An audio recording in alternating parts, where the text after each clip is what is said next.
Hello, everyone. Welcome and happy Friday.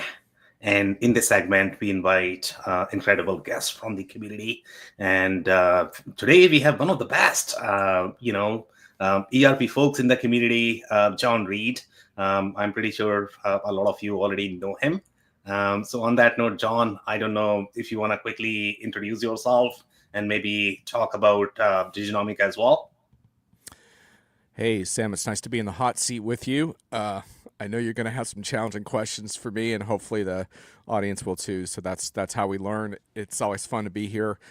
In fact, I was just arguing with you the other day around B2B versus B2C on CRM Convos. So it's great to see these conversations continue. In the context of the sort of ERP world, I've been writing about ERP market analysis in various ways since around the mid 90s.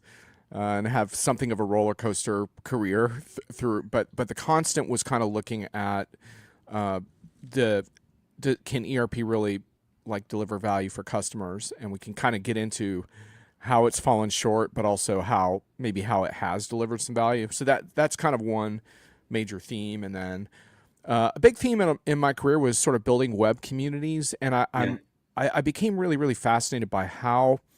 And you probably find this interesting too, but how content, creating important content for a niche audience, can resonate with people and build relationships, and how those relationships turn into communities, and how powerful that is.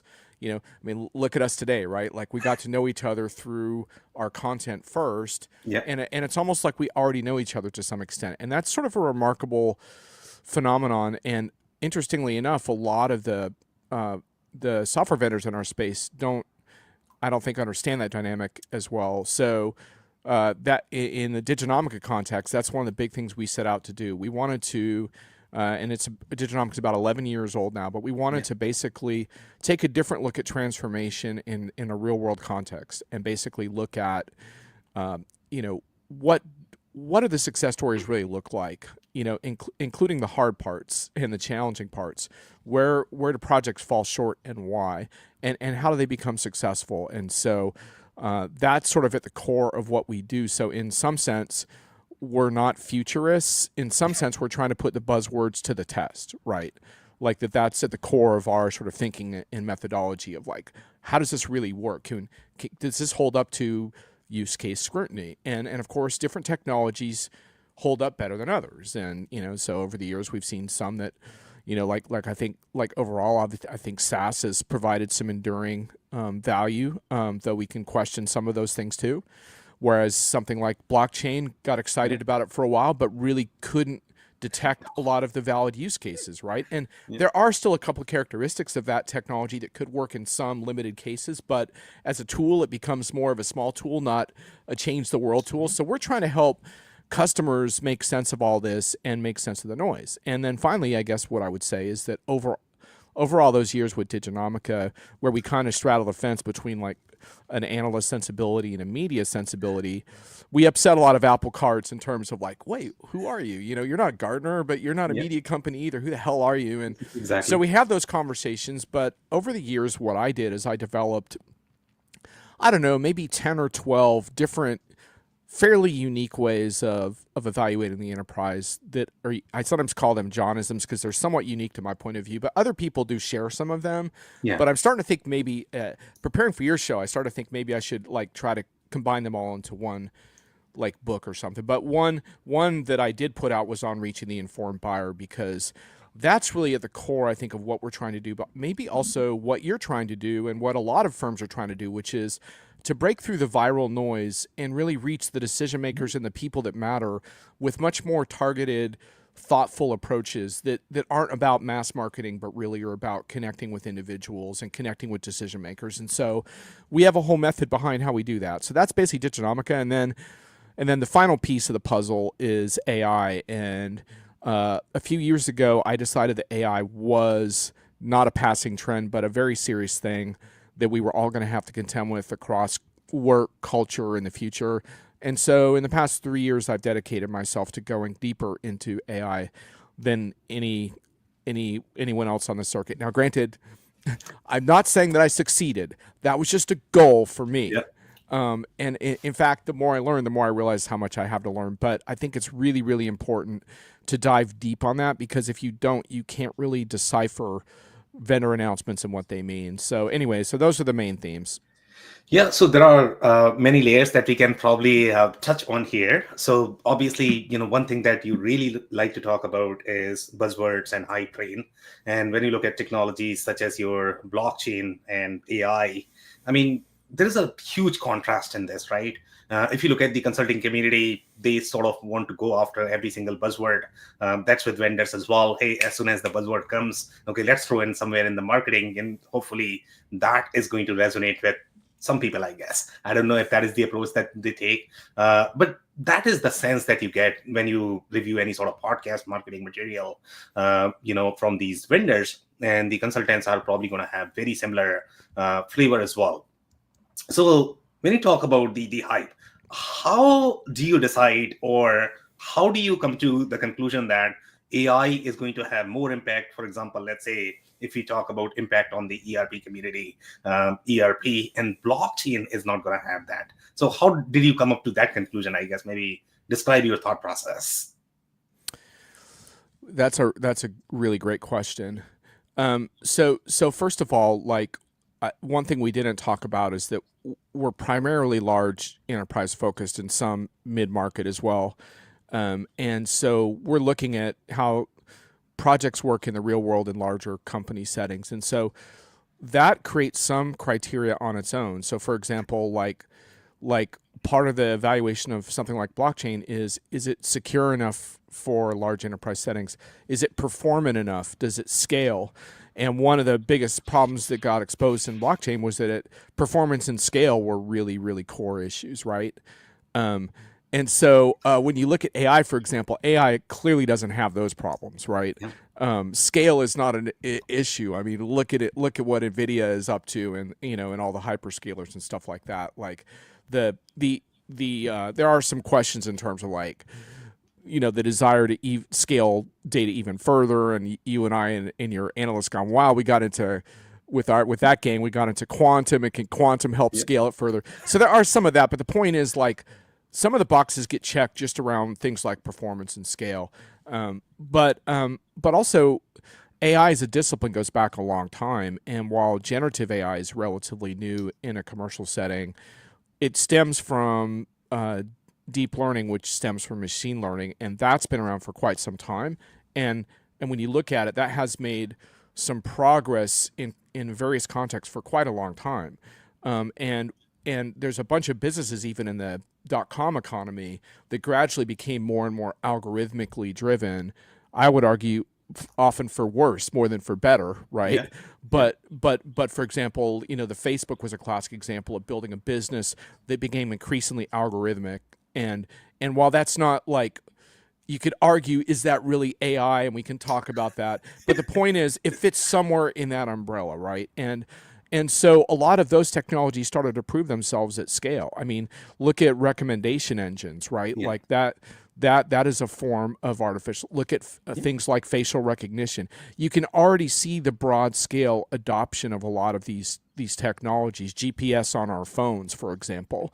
Now, there are different considerations with generative AI that really need a very hard look. But the point is that a lot of these flavors of AI have been successful. And while robotics in the physical sense does have a lot of limitations, at the same time, within those limitations, it's had a profound impact on factories and logistics, and so you can see that in real world settings. So number one, like, while generative AI is kind of new, it stems from disciplines that go deep and have real world context. So that's one thing. But the second real clue for generative AI to take it seriously is consumer driven adoption. Yeah. Now, not everyone is living in Chat GPT all day long, that's for sure. And folks like myself, for example, I haven't found a lot of really useful things with I do have some AI tools that I use, but I really haven't, for me, it hasn't really changed my world. But I have colleagues who use these tools sometimes. But in general, a lot of people have used them, right? And when Yeah. you have phenomenon where your kids come in and say, I wrote this school paper with this, can I, and you're, as a parent, you're like, what the hell? Or as a school administrator, you're like, what do we do? When that kind of stuff happens, that's a big clue that the enterprise is going to change too, because that was the same thing with mobile technology, and to a similar thing with the internet as well.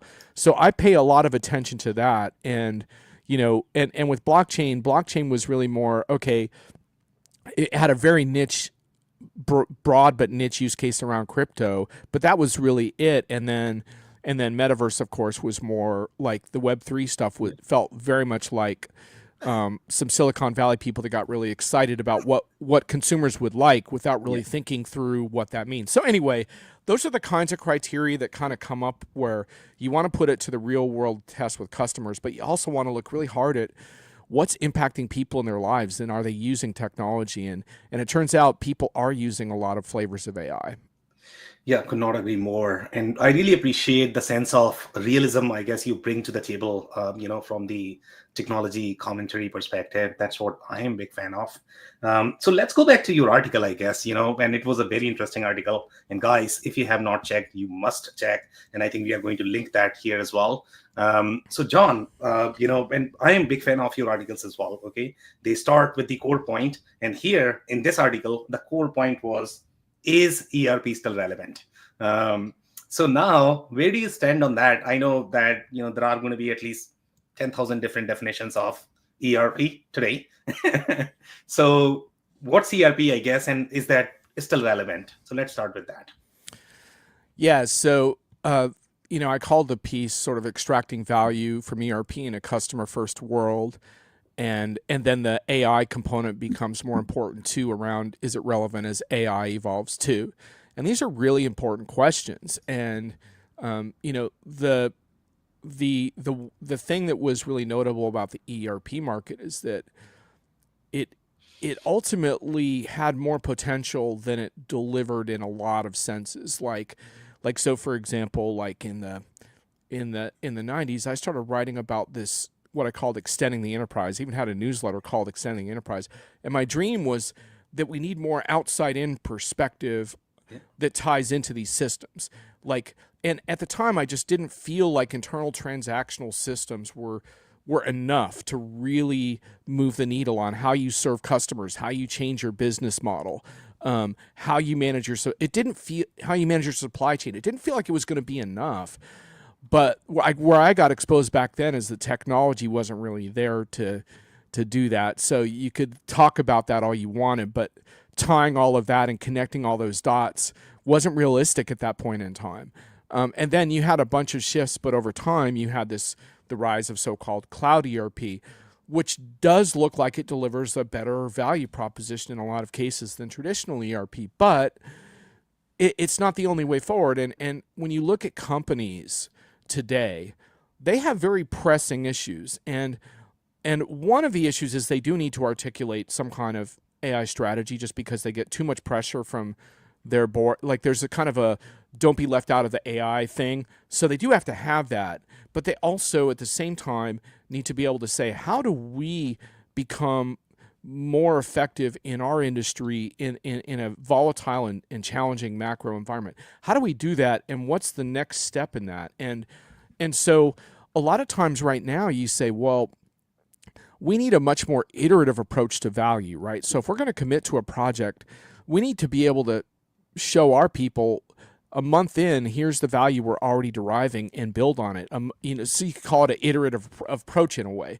Like Yeah. you can have a long-term project still, but if you can't show steps along the way where you're delivering something, that you're going to struggle, because you never know what shakeup's going to happen inside your company. No one has a tolerance for a 3-year ERP migration anymore, Yeah. right? But the reality is that ERP can still be relevant. It's just it may not be where every company wants to go, because now so much of it is about data and building business models off of data and building new services off of that data. And you might choose to quote unquote ring fence your ERP, so treat it as a back office data repository Yeah. and focus more on, say, building customer apps or self service apps or some kind of AI application or smart embed some of that in your products. There's so many things you might want to do. And so I would say, yes, ERP, in a nutshell, ERP is still relevant, but it's not the only way forward. I do think that companies make a little bit of a mistake, though, thinking that an older ring fence system and pulling data out of it is fine for the long term. In the long term, if you could snap your fingers and put costs aside and all that aside, you'd be stupid if you didn't want to have a real-time enterprise where all of your applications were running in a real-time way, where you had visibility into transactions and data. If you could tell me who wouldn't do that if they could snap their fingers and do it, versus like ring fencing an old back office system, they would absolutely say snap my fingers and do it. The Yeah. problem is you can't snap your fingers, so you have to make choices, and some of those choices are tough.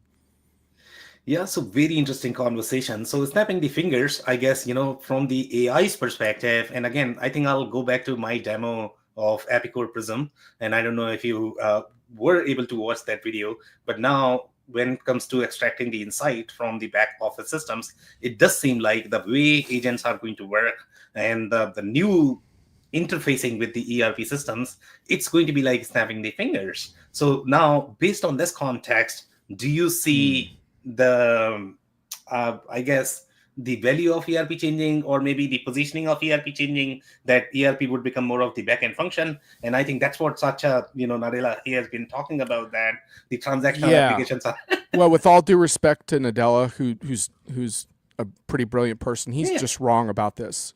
Um, and I understand why he wants to get people excited about this, but to understand this, Sam, we may have to go into a little bit of technical yeah, discussion. Okay, but this is a really, really important point. If you so think about agentic in a few different ways. There's agentic in something of an advisory way, which is like, give me some information, like, and interact with the system and get some useful stuff to do my job better. It might be search, it might be market analysis and stuff like that. But a lot of times the way we're using agents is in this autonomous sense, that we think agents are going to essentially do a bunch of stuff on our behalf, right? So we might say, so for example, onboard this employee, or maybe the agent would do it themselves. But when you peel back the technology, the agents we're talking about today, and AI agents don't have to be this way, but most AI agents, when you and I use a term, are connected to an LLM planning agent. So the first step in the chain is an LLM planner.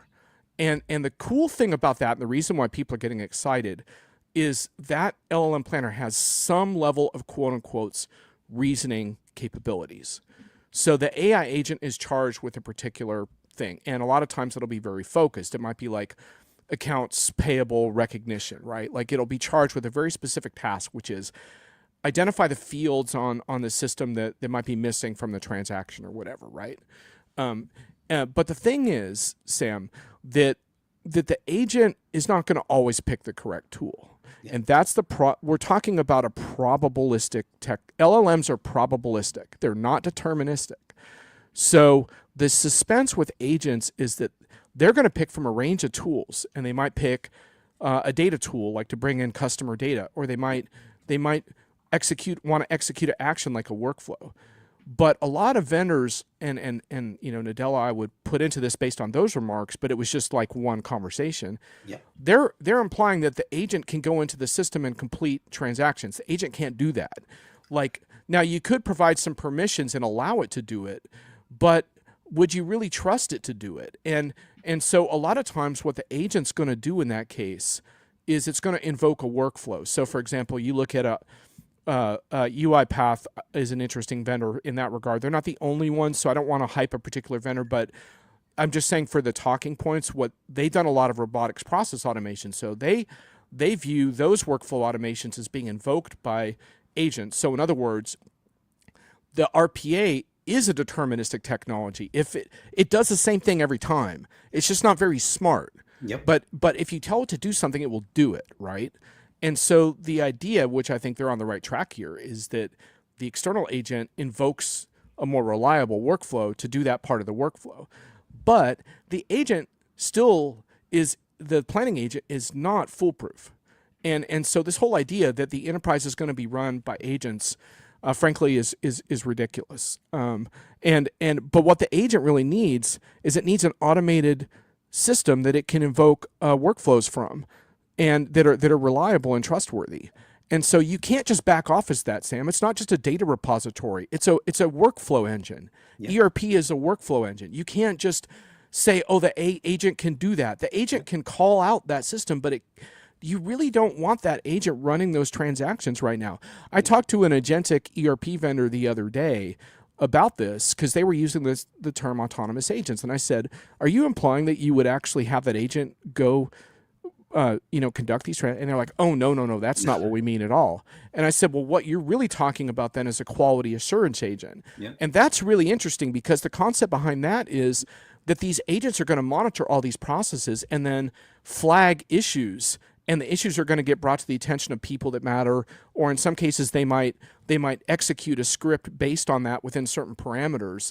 But the quality assurance is really interesting, and because, as you know, Sam, like, we lose a lot of stuff. Like these projects are very detailed and elaborate, and having smart machines analyze our workflows and pick out gaps and weaknesses, that's really smart. And so there's a huge role for AI agents, but I think there's still going to be a huge argument for modernizing your ERP system into a collection of workflows that can be invoked. Now, over time, will that evolve into less of a coherent transactional software system and more a library of workflows that can be I'll buy that. Yeah. I'll absolutely buy that. But this is where I get so frustrated with the AI conversation. LLMs cannot be changed from their probabilistic roots. That's what they do. Chain of thought, reasoning, all that stuff, it gets you closer, but it doesn't change. The technology was built that way, and everything else is a Band-Aid. Yeah, could not agree more. Could not agree more. So let's do a little buzzword test here. I guess that's your favorite topic always, right? So let's talk about cloud, and obviously we'll talk about AI agents as well. So overall, when you look at cloud, is that a buzzword? And from the beginning, we have been talking about fake cloud. I don't know if you use that term or not. I don't know how fake the cloud is at this point of time. Some systems are not necessarily fully cloud native, but they are all claiming everybody's cloud. Everybody is fully AI compliant. So where do you stand in terms of the maturity of cloud ERP? Do you think when we look at every single cloud ERP vendor, are they created equal? Are they different? So what's your position on that, I guess? Wow. Okay, that's a great question. And look, it's a tough one because everyone wants to like rank vendors and say, oh, this vendor is better than this one. I believe, and I think this applies to AI as well, that the future of enterprise software applications is very vertical and very industry specific. And I think built for industry is the way forward. So think about it historically, Sam, where ERP systems were, except for the manufacturing ones, were much more generic around like, okay, general ledger, maybe HR, maybe in some cases some CRM, but basically applies to all these different situations. And then alongside it might be what I call the green screen industry system. And I kind of make fun of them. That's not very nice. But like, so for example, a restaurant management system. I remember earlier in my career, I worked at a furniture store and it had this ridiculous green screen inventory system. Well, and that ran alongside the accounting software. Yeah. And that was a lot of how ERP lived for so long. And even with cloud ERP, that was still the case. And I would argue that version of cloud ERP that isn't overhauling and modernizing your industry systems is out of date. Like, if you put in that kind of cloud ERP, you're not going to derive the value you need in the world of AI. Like, I used to tour manufacturers when I worked a lot with manufacturing software, and I'll probably do more of that in the future. And I was always fascinated that going into plants, the most expensive and mission critical machines were often very old, they were a beast to maintain, Yeah. and their data wasn't connected to the ERP. Yeah. Like it was separate. It was on some MES system, some Yeah. legacy MES system. You can't have that anymore. That's part of the impact of this sort of AI thrives on a real world data set. And you need these systems to be combined. So, in the end, that's the big change I think that needs to happen. But did cloud ERP provide more value over on premise ERP? I would say, as a general statement, yes. And, we could get into a lot of the specifics of that, but it has to do with everything around. So, for example, economies of scale for the vendor, Yeah. delivering new features faster and more effectively to customers, which was always a bugaboo with old school ERP. Much better user experience, mobile access. You could argue whether it's always a great thing to be approving purchase orders when you're watching your kids like soccer game. But the point is, there's that more like flexible way of working kind of thing. A lot of companies wouldn't have got through the pandemic, for example, without a cloud ERP system. So you can kind of see why it's a more resilient architecture, and also it forces people a little closer to standard. Although I would argue that I've written about this, that it's not as vanilla as you think, but part of it is like part of the whole cloud ERP thing is forcing people to think a little bit harder about why would you customize your accounts payable process? That's not where you differentiate. Like why wouldn't you use more out of the box software for those things and then differentiate in other areas that are more specific to your business? So that's kind of the core there. Yeah. So one of the comments that you made is, the whole industry notion that the future of ERP or any other business software categories are going to be slightly more verticalized. And overall, when you look at the state of the industry at this point of time, from the vendor's perspective, they take two different approaches. One is slightly more platform oriented because they want to make sure that their resellers and the main distribution channel is able to make some money. Because if they don't, who's going to sell, I guess? So that's one approach. The second approach is the verticalized approach. Now, it's always debatable which is going to be more successful. You create far more impact when you take platform approach. You take any major enterprise software companies in the industry that are really successful, meaning they are able to penetrate the enterprise market. Even if you talk about the companies such as your Snowflake, Databricks right now, Salesforce, very platform-centric approach, even though, sure, you can call them CRM vendor, but the reason why they are so powerful is because they are sort of enabling this ecosystem and they are creating jobs for people. That's the major power for these vendors. So industry approach versus the platform approach. What's your take on that, I guess? Well, I kind of would push for both. I know you want me to choose, so You I don't don't want have to to. sneak out of the question. And by the way, hi to the people in the chat. Jason, you have a couple questions we should get to, so on this front, like one of the dynamics that was really difficult is that in the early 2000s, there was this whole best of breed surge of like, oh, I want the best software in every area. And that got really discredited because of the difficulty of integrating different solutions. And then I think we really have evolved towards the best way to go about it is choosing a platform. And when you talk about like a vendor that has out a platform, in my view, they haven't just built a platform, they built a whole community around Yeah, it. So exactly. they built an ecosystem of applications. Like, to use a non-enterprise example to avoid a shout out to a client or a non-client, look at Apple, right? Like, and how the iOS adoption is so much about the robust apps around that platform. In an enterprise context, the beauty of that is being able to extend your cloud applications with various kinds, like you said. In many cases, that would be some industry specific functionality that the vendor might not have at that point that you need, or some kind of differentiating capability. You really want both. And I think that one of the phrases that you talked about, buzzwords, one of the phrases that I have banned usage of, not for everyone at Diginom, but for me, is seamless integration is not Yeah. allowed, because that's bullshit. And I've heard that phrase used a few times in the last couple weeks by different vendors. Just stop it, okay? Yeah. Just stop it. I'll start using that phrase. You know when I will use it? When customers start using it. That's when I'll start using it. Yeah. In all of my career, I've heard one customer use that phrase about a project one time. And granted, it did catch my attention, and it was a cloud-based scenario with two cloud products that not only had APIs that were robust, but they had an integration agreement of sorts, not point to point, but protocol-based stuff, business logic, all of that. I heard the word SEMA. I heard it one time. Yeah. And I don't think there's any coincidence that it was a cloud to cloud application scenario. What customers want these days, I think, Sam, is I think they want to standardize on a platform with vendors that they trust. And probably there's a few of them, right? Because there's not one platform that provides all of your enterprise software. But they're going to standardize on one or two or three platforms of vendors they trust. And they're going to want interoperability. So it's not a best of breed, but they do want to pick occasionally different areas they can plug in, and they don't want to have problems with that. But they do understand that they're increasing the integration burden every time they do that. And I don't care. You can't solve that. That's not solvable. There's an integration issue every time you do that. Yeah, could not agree more. So let's go over some comments and let's say hello to these guys. So I guess Dennis Yeah. is there Hi, in the room. everyone.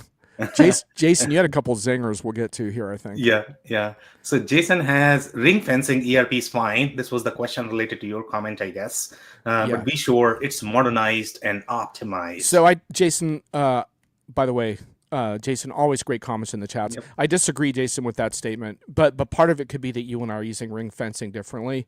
But when I use the term, it's basically, for example, when like CX vendors come in to a customer, they'll tell them to ring fence their ERP systems and focus on custom. Why would they do that? I don't know. Yeah. Maybe they're trying to sell some CX software. When they use the word ring fence, Jason, they're not talking about keeping that system modernized. They're talking about pulling data out of it. Yeah. And so it's very difficult to keep a system modernized and ring fence at the same time. Now, there are a couple of ERP third-party maintenance providers that are making some progress on keeping systems a little more modern while supporting them. But it's not easy to do because you're no longer, at that point when you ring fence, part of that understanding is you're no longer really working hard to upgrade those systems and absorb the latest functionality. So I think that's the problem, Jason, is that it's very hard to modernize it. And that's why these are tough choices. And so the whole point is that when you choose to ring fence anything, you have to accept the downside of that arrangement as well as the upside. Yeah, could not agree more. Great comments. So we have some more. We have Silvano. Hello, Silvano. For joining, and then Jason again. So Jason is saying John is on it. Where will your business support probabilistic versus deterministic outcomes, and how will you complement those probabilistic outcomes?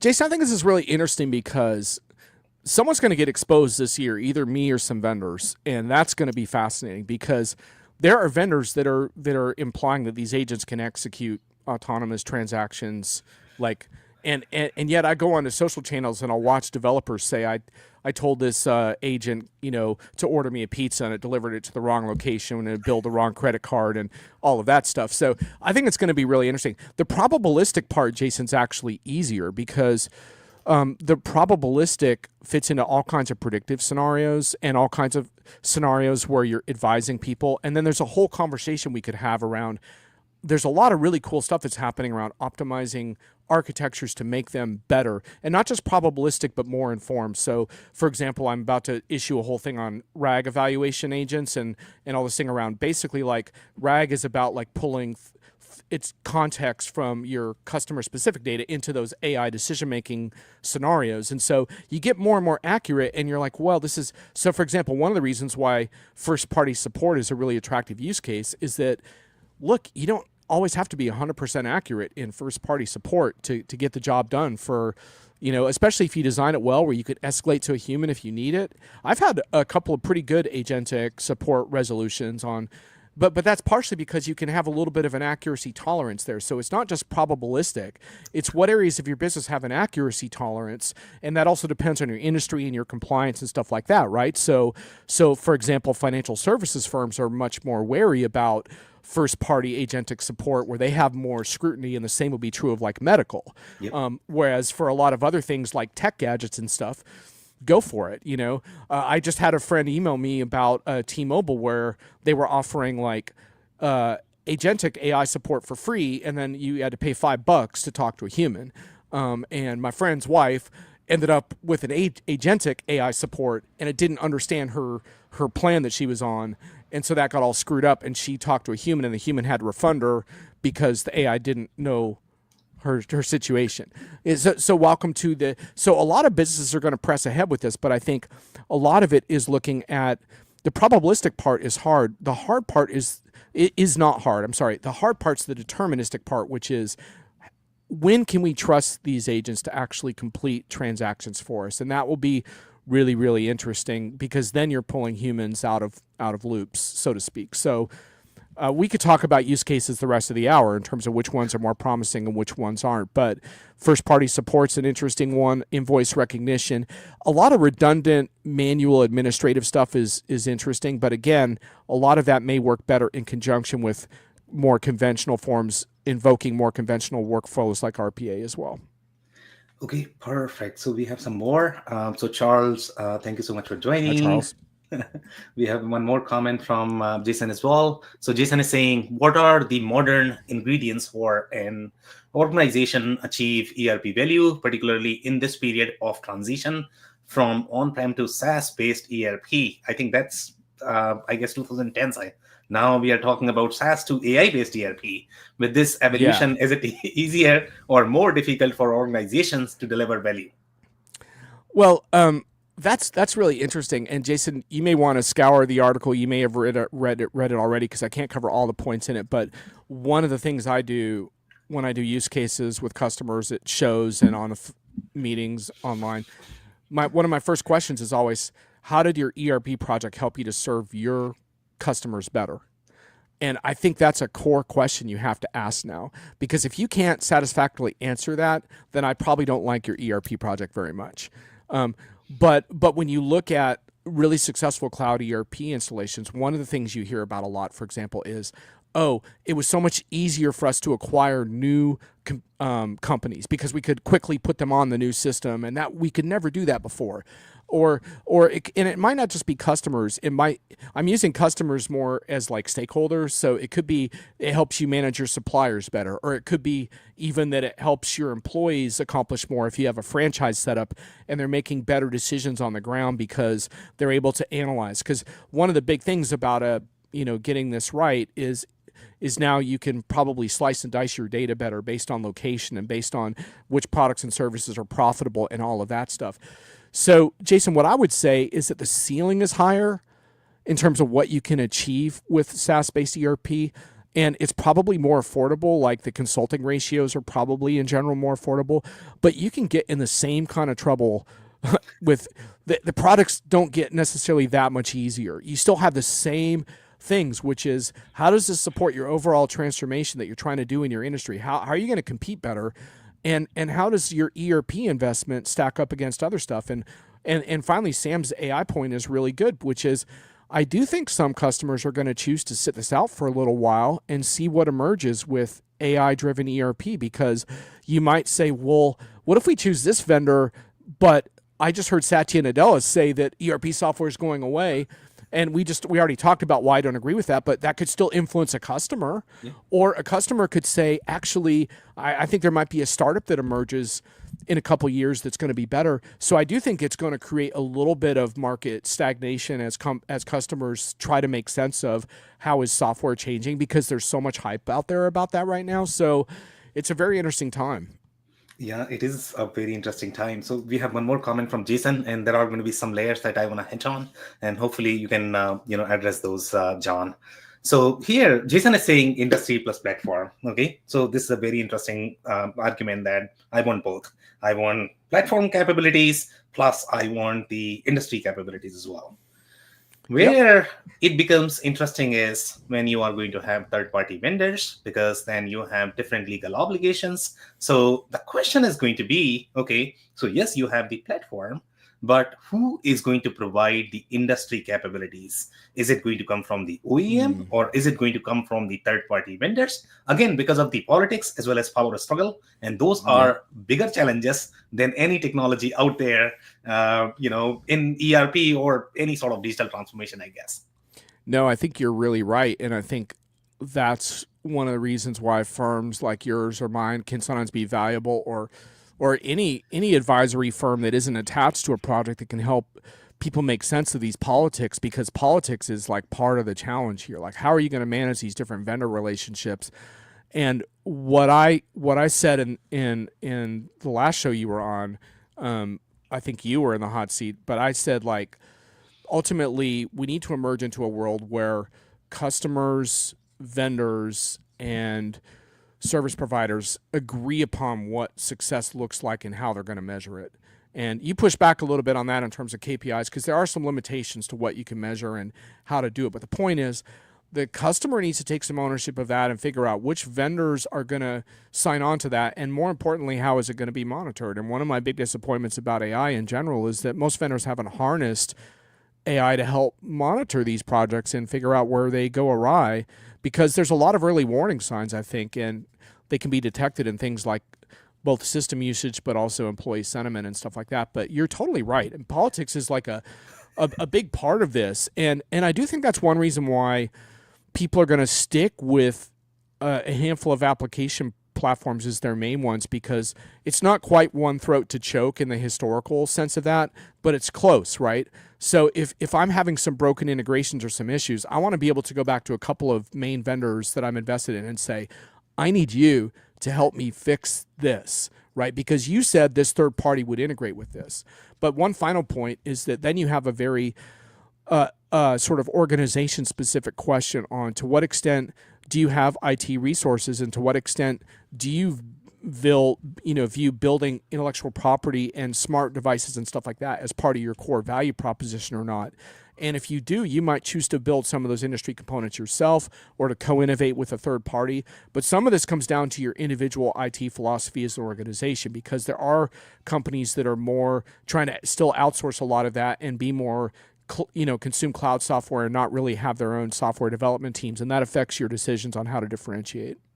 Yeah, so it's very interesting. So let's talk about the politics a little bit more, I guess. And you talk about aligning these different parties, you have different vendors, and maybe we can come up with some KPIs that everybody is going to follow in some capacity. But that's not how the real world works, because everybody has their own sort of agenda. They are all competing for the same revenue, I guess. They are fighting their own battle. So when you put 5 people in the room, or 5 vendors, or 5 stakeholders in the room, things become very, very, very, very different in my personal experience. So let's say, and I don't know whether you are going to address this more from the vendor perspective or more from the customer perspective, but how would you address this challenge? Well, like I said, I think you have to start with the customer, and you actually have to step back a little bit and say, the first set of advice you really need is how effectively are we competing in our industry right now, and how are we going to compete in our industry 5 years from now, and what are the blockers and what are the challenges for us, and how are we going to succeed? And I think you need to have that conversation independently of your vendor commitments and your technology commitments and everything like that. And you need to be able to talk about, how is AI going to impact this? How is our serving customers going to evolve? Are we going to, for example, remain only B2B? Are we going to do we envision some direct to consumer models coming into play?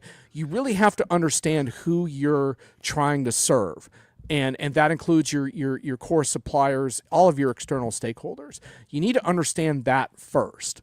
And then you start thinking about which are the trusted vendors that we want to align ourselves with first and foremost. So my only objection to the scenario you described about 5 people sitting in a room is, if you do this right, you might have 5 vendors in that room, but there should be 1 or 2 that you're really saying, these are our main go-to vendors. And the other people in the room need to play nice with these vendors, or they have to leave the room, Sam. Yep. Like, you can't just have a collective. That's the whole reason best of breed didn't work. And I would challenge you a little bit, because I do know a couple vendors that are further along this path where they show customers, here's what the value you can expect from our implementation, and here's how we're going to monitor it. Now, I will agree with you that most vendors don't have that yet, but some are making progress on this point, and not to my satisfaction. And I have a whole thing, a piece on attention vendors. You don't have customer success until you've done these things, and the things are almost there. The degree of difficulty is intentionally really high, because I want to expose the whole customer success conversation. But the point is, some vendors have made some progress on how we're going to monitor and track this, and so essentially the customer and their chosen platform vendor, and this would probably be an industry platform. So in one case, I'm thinking about an industry ERP slash asset intelligence vendor that can do some of this stuff. And so they'll meet with the customer and they'll agree upon this long-term roadmap of how they're going to deliver value. And then the customer will select a partner that's trusted by all parties, and they'll have these conversations and agree. Now, to your point, okay, we may need to bring other vendors into the mix, but they're coming into the mix as guests. They're Yeah. invited guests. Yep. If Yeah. they don't sign on to these suppositions and agree to interoperate with the main platform, they're out. Like because to your point, if you allow a room of like 5 vendors having equal voice, that's chaos. Now Yep. look, I'm not saying this is easy. I'm not saying this is easy at all. But what I am saying is that customers need a clear understanding of how they're going to compete, how their platform commitments and vendor commitments help them compete, how they're going to measure the value of that, and then what are the technology and processes in place to monitor that. Because the way the projects go awry in this world more than any other way is they go on too long down the wrong path before someone finally finds an indicator that isn't right and says, wait, something might be wrong here. Why aren't we doing that in real time? Like, we do this for our personal health. We have I don't personally, but a lot of my friends do. They have like they're monitoring their all these levels, these glucose levels all day long. Why aren't we measuring our project's glucose levels every day? Like, where's the AI for that? Like, there's AI for everything else. Why aren't vendors making AI for this? I don't understand. Yeah, AI is going to have real value for that, for monitoring, I guess, and that's where we are going to see some agents. So that's probably consistent with your comment related to AI. Now, let's go back to there are 2 or 3 different layers, I guess they are sort of interconnected. And this is related to your point, the whole consulting ratio comment on cloud ERP. So one layer is the whole seamless integration that you had called out, that, seamless integration, there is nothing called seamless integration. Okay, you have to put in a lot of work for it to be even closely seamless, I guess. You are never going to get there, but again, you have to put a lot of work. Now that requires a lot of planning, expertise, consulting, and when you look at the whole cloud model is very constraining, the way cloud is designed. So now that requires a lot more expertise overall to plan around that, because you are going to hit into a lot more constraints. In the on-prem world, that wasn't the case because the model was far more fluid. You could do pretty much whatever you want.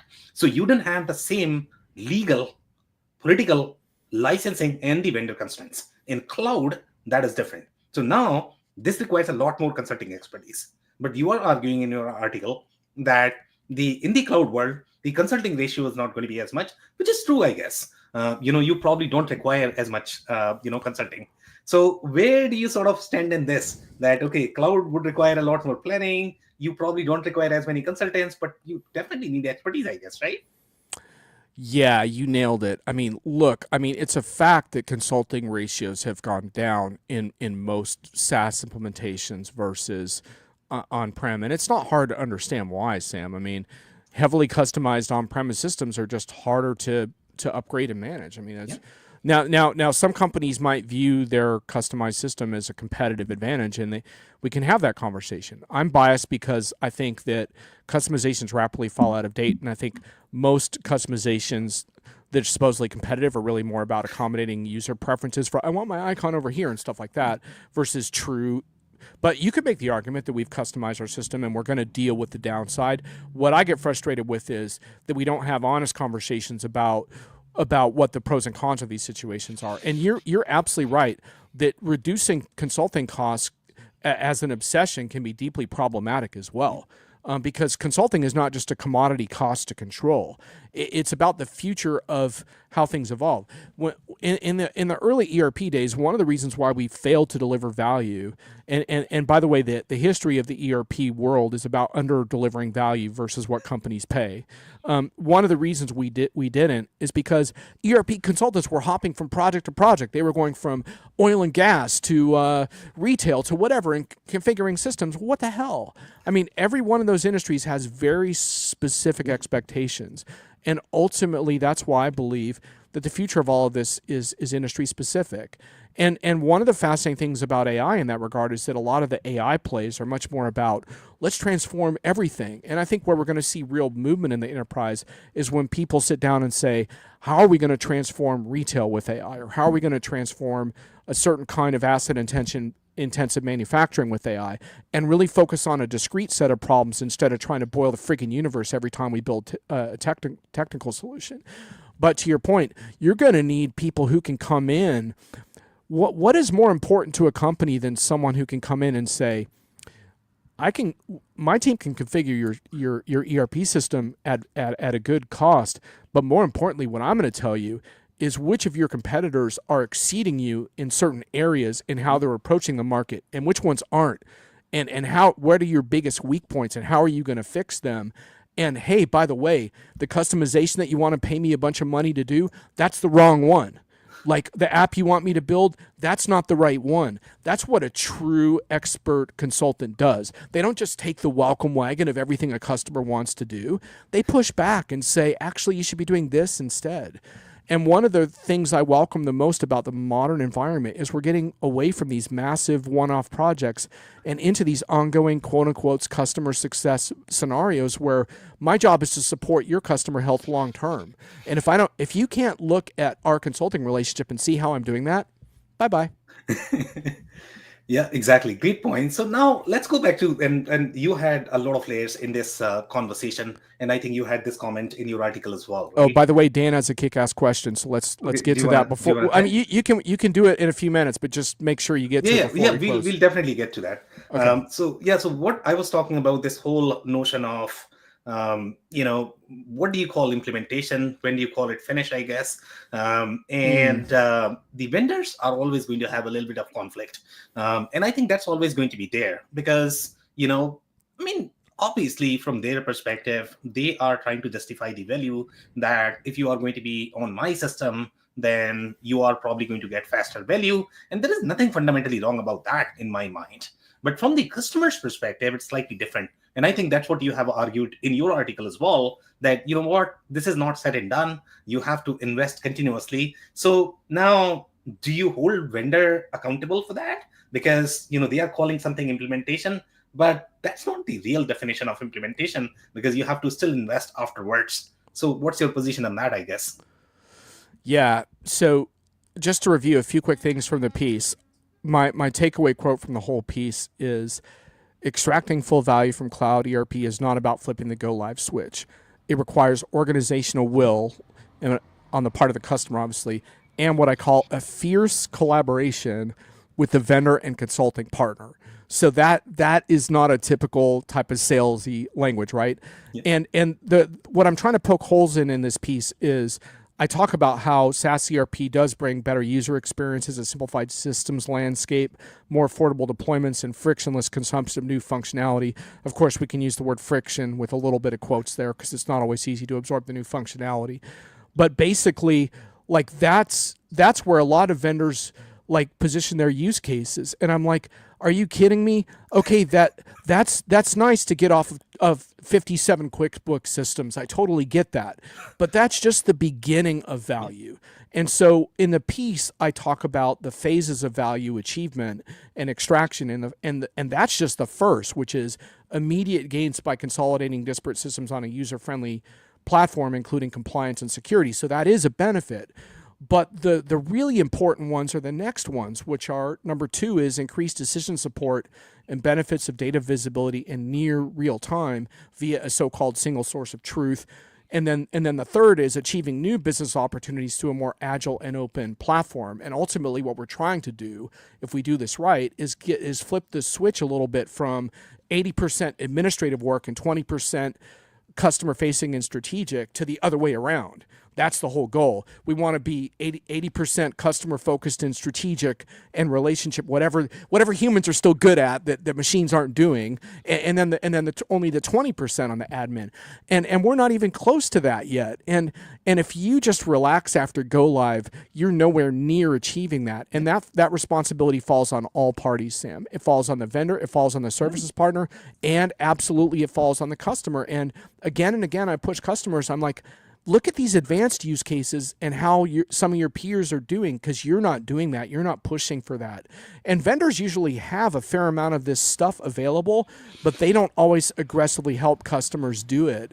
And when you talk with them, they have consternation about that for the reasons we described, because if you're not achieving that maximum value from your vendor, you might just take a phone call from an AI agent ERP, right? So, Yeah, I would love to take that phone call. I'm yeah, dying for that. exactly. Yeah. Okay, so let's go to Dan's question. Hey, Dan, thanks for joining. So Dan is Dan, saying, what's up? with really good vertical industry solutions in the market and iPaaS is probably a thing of the past. Now we should be talking about AI PaaS. API tools available to feed data like GL to data lake.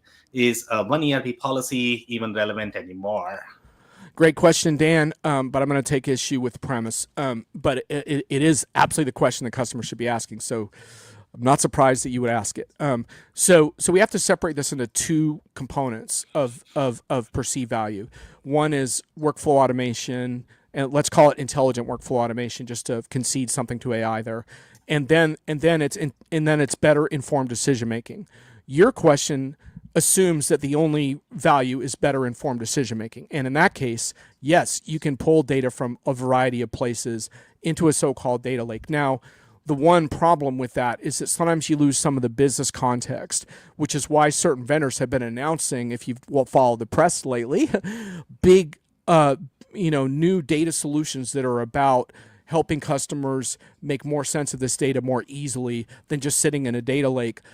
Honestly, powering AI with the data lake isn't always the best approach. And so, yes, to some extent, you're right. But on the analytics side, if your goal was only analytics, maybe that would work. But from a workflow automation and transactional, frictionless transaction thing of end to end things from your end customer all the way to product delivery, what you're describing doesn't work. These silos of industries and ERP and stuff, I railed against that earlier. That doesn't work anymore. You can't get rid of workflow automation just because you can make intelligent decisions on your analytics. You need both, and that's why I wouldn't say it's a one ERP policy. I would say that customers are going to want to combine industry and ERP into kind of a new software system. Some of these ERP vendors don't even want to call it ERP anymore because it's different, but it's about how you create an intelligent operational system for your industry that then informs your decision-making layer. Okay, so we have one more question from Jason, and Jason is saying, in terms of value extraction, do you expect composable and microservices? And now we are talking about Oh, composable Jason's got again. the Here we are. buzzwords. ERP to make a broad-based play in the next, 5 to 10 years. And I don't know, John, whether you have reviewed my comments, and I had a little back and forth with Phil, overall on composable on LinkedIn. Yeah. So Are I don't you know a fan, Sam? of composable. Yeah. Well, so composable has a place, as I would always say. Microservices, they have a place. Composable and microservices, they are not AI. Let's not compare them. That's my personal position. And again, don't try to make every single app composable. That's not how it is supposed to work. So that would be my position. Yeah. Yeah. So look, I think Jason, that's a little like the buzzword bingo is fun there for me. And I do ultimately like the vision of that. It's just that sometimes it introduces complexity as well. And those are the trade-offs. It's a different kind of complexity. But if we do fast forward, Sam, like in a visionary way and look ahead like 10 years, I do kind of like the idea that you would interact with a so-called intelligent intermediary that would basically choose from a library of workflows that might get more and more like discrete, might get more and more individual, like little pieces, because that's better for security and troubleshooting and everything else if you can kind of assemble these building blocks together in new patterns and stuff like that. But I would say that's a very, very gradual thing. And I think you have to look at this very, very carefully and figure out where do you need that kind of interoperability and where can you kind of live without it, because that kind of composable stuff, vendors have talked it up more than they've delivered on it. Yeah, so we are close to our time, but Dan has a very interesting comment. So I want to make sure that we are covering that before we close. So Dan, he's saying, "This is fantastic, guys. I believe that the future is industry specific as well. And I feel that the generic AI and AI agent use cases should be different per industry. To date, they have been focused on CX, CRM, HRM, the white collar scenarios, and not much in manufacturing and MES. Do you see more AI use cases coming in IoT and machine, the blue collar areas?" Um, So, Sam, I think Epicor might take issue with Dan's yeah, comments. yep, Coming back to yep, the I demo that agree. you got all excited about.